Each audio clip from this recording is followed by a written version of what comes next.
मैंने live in relationship का बच्चा क्यों पैदा किया? जब प्यार हुआ तो इस बात से कोई फर्क नहीं पड़ा कि वो ना मेरे देश का था, ना मेरे मजहब का, ना मेरी जाति का। पर अब हमारे लिव इन रिलेशनशिप को टूटे 1 महीना ही हुआ था और मैं उसकी बच्चे की माँ बनने वाली थी। मेरी सारे दोस्तों को लग रहा था कि मैं पागल हो गई हूँ, क्योंकि मैं 21 साल की कुंवारी लड़की ये बच्चा रखना चाहती थी। मुझे भी ऐसा ही लग रहा था कि मैं पागल हो जाऊंगी। मन ऐसा घबरा रहा था जैसे कुछ बहुत बुरा होने वाला है, पर जो बुरा होना था वो तो हो चुका था। मैं 19 साल की थी जब मुस्तफ़ा से मिली। उत्तर पूर्व के अपने छोटे से शहर को छोड़कर मैंने देश के दूसरे सिरे में एक बड़े शहर के कॉल सेंटर में नौकरी करनी शुरू ही की थी। मुस्तफ़ा अफ्रीकी मूल का था। वो टॉल, डार्क एंड हैंडसम वाली कैटेगरी में फिट बैठता था। उसमें स्वैग था। मेरा जवां दिल उसकी तरफ खींचा चला गया। 1 डेढ़ साल की दोस्ती और के बाद हमने साथ रहना शुरू कर दिया। मैं क्रिश्चियन हूँ और वो मुसलमान। हमें एक दूसरे से प्यार भी था, लेकिन शादी की बात सोचने की हिम्मत दोनों में ही नहीं थी। हम सपनों की उस दुनिया में जी रहे थे जहाँ आगे की जिंदगी के बारे में कुछ भी सोचना बेमानी सा लगता है। उसके बहुत से दोस्त थे जो हमेशा हमारे घर आया करते थे। मैं भी उनसे खुलकर हंसती बोलती थी। पता नहीं क्यों मुस्तफ़ा के मन में शक घर करने लगा। उसे लगता था कि मेरा उसके दोस्तों के साथ अफेयर है और इस बात को लेकर हमारी लड़ाइयाँ होने लगी। धीरे धीरे ये इतनी कड़वी हो गई कि हमारे दिन एक दूसरे पर चीखते चिल्लाते बीतने लगे। आखिर हमने ब्रेकअप कर लिया।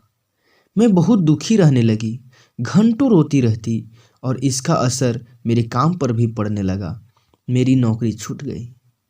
मैंने तय किया कि वापस घर जाऊंगी, अपने इस छोटे से अपार्टमेंट और उसके साथ जुड़े अनुभवों से दूर जाना चाहती थी।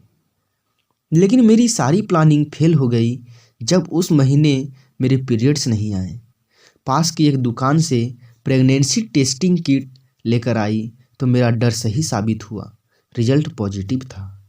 मुस्तफ़ा के साथ रहने के बाद ये दूसरी बार था कि मैं प्रेग्नेंट हुई थी। पहली बार उसके दबाव में मैंने अबॉर्शन करवा दिया था, पर इस बार मैंने मुस्तफ़ा को फ़ोन कर एक कैफ़े में बुलाया। आमने सामने बैठ जब उसे बताया तो मुझ पर ही चिल्लाने लगा कि मैंने सावधानी क्यों नहीं बरती। उसने मुझे सैकड़ों वजहें गिनाई और बच्चा गिराने के लिए मनाने की कोशिश की। ये तक कह डाला कि वो यकीन कैसे कर ले कि ये उसी का बच्चा है। लेकिन मैंने जिद पकड़ ली थी। जब पहला बच्चा गिराया था तो लगा था कि जैसे मैंने किसी का खून किया है। दोबारा अपने ही बच्चे का खून करने की हिम्मत मुझ में नहीं थी। ऐसा नहीं कि मुझे डर नहीं लग रहा था, मेरे तो आंसू ही नहीं रुक रहे थे। अपने प्रेम संबंधों के लिए माँ बाप ने मुझे छोड़ दिया। मैं शादीशुदा नहीं थी और न ही मेरे पास कोई अच्छी नौकरी थी। बच्चे का बाप तो उसे अपना मानने को तैयार तक नहीं था, लेकिन साथ ही ऐसा भी लग रहा था कि भगवान शायद मुझे मौका दे रहा है एक नई जिंदगी शुरू करने का। अब तक मैं एक लापरवाह युवा की जिंदगी जी रही थी। सबको शक था कि मैं एक बच्चे को नहीं पाल पाऊंगी। मुझे भी मालूम था कि मेरा रास्ता आसान नहीं है, पर अब मेरे पास जिम्मेदार होने की एक वजह थी। मेरे अजन्मे बच्चे का प्यार मुझे उसे इस दुनिया में लाने को कह रहा था। मैंने डरते डरते अपने परिवार को इस बारे में बताया। उन्हें मुस्तफ़ा के बारे में पहले से पता था, लेकिन मेरी प्रेगनेंसी की बात सुनकर वो बहुत गुस्सा हुए। वो इस बात से उतने नाराज नहीं थे कि मैं शादी से पहले माँ बनने जा रही हूँ, बल्कि इससे कि वो बच्चा एक काले, विदेशी और उनकी जाति के बाहर के लड़के का था। मैंने उन्हें भरोसा दिलाया कि मैं सब कुछ खुद संभाल लूँगी। उन्होंने भी दोबारा मदद के लिए नहीं पूछा। इस मुश्किल वक्त ने मेरी एक दोस्त ने मदद की। उसी की स्कूटी चलाकर मैं मेडिकल चेकअप के लिए डॉक्टर के पास जाया करती थी। अपना खर्च चलाने के लिए मैंने एक दुकान में सेल्स गर्ल का काम करना शुरू किया। इस बीच मुस्तफ़ा ने मुझे मनाने की कोशिशें जारी रखी, पर मेरा फैसला पक्का था। डिलीवरी वाले दिन मेरी दोस्त मुझे स्कूटी पर बैठाकर हॉस्पिटल ले गई। 1 घंटे बाद सिजेरियन ऑपरेशन से मेरे बच्चे का जन्म हुआ।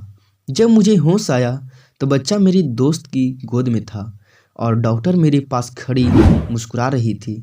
मैं बहुत खुश थी, लग रहा था सब ठीक होने वाला है। शाम को मुस्तफ़ा भी हॉस्पिटल आया। उसने बच्चे को गोद में उठाया और अपने दोस्त को फ़ोन करके बताया कि वो एक बेटे का पिता बन चुका है। मुस्तफ़ा को इतना खुश देखकर मैं हैरान रह गई, पर वो अब भी अपने परिवार को इस बारे में बताने की हिम्मत नहीं कर पा रहा था। उसने दोबारा रिश्ता शुरू करने की बात कही। वो बच्चे को मुस्लिम नाम भी देना चाहता था, लेकिन मैंने इनकार कर दिया और अपने बच्चे को क्रिश्चियन नाम दिया। मैं मुस्तफ़ा पर भरोसा नहीं कर पा रही थी।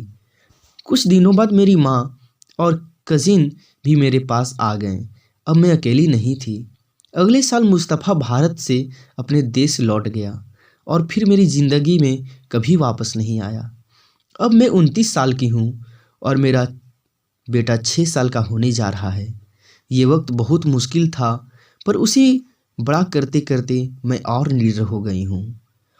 मैं लोगों को बेझिझक बताती हूँ कि मेरी शादी नहीं हुई और मेरा एक बेटा है।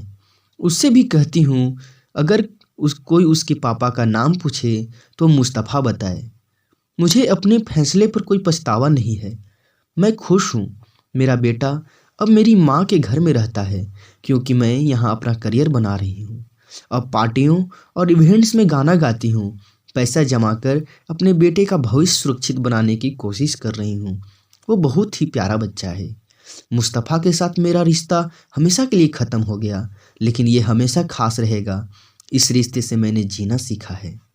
मैं सब कुछ भुलाकर आगे बढ़ने की कोशिश कर रही हूँ। मैं दोबारा प्यार करना चाहती हूँ, शादी भी, लेकिन जल्दबाजी नहीं है। किस्मत में होगा तो ये भी हो जाएगा।